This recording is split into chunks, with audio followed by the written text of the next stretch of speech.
With these very few ingredients, we are going to make a nice, fabulous paneer dish. One big ripe tomato, and I have taken 500 grams of paneer and I'm cutting it in a thick, big slices.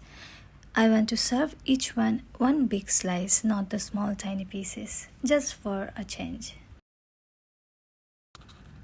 Sprinkle over some black pepper and salt, and then I'm frying it until lightly brown.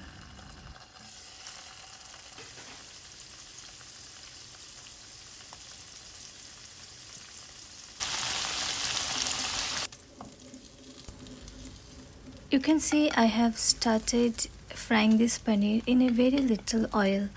My channel really should name after like cooking in less oil. After the paneer is done frying, I will be...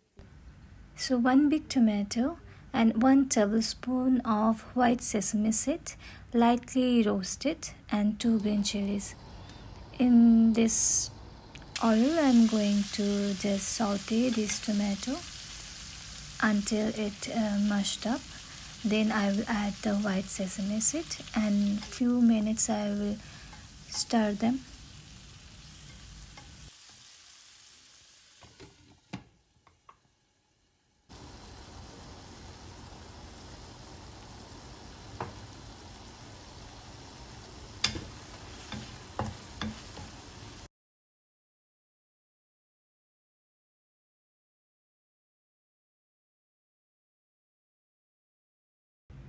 Now add half teaspoon of coriander powder, little red chili powder, salt to taste, half teaspoon of sugar, and 1 teaspoon of dried fenugreek leaves. Then add enough water and boil the gravy.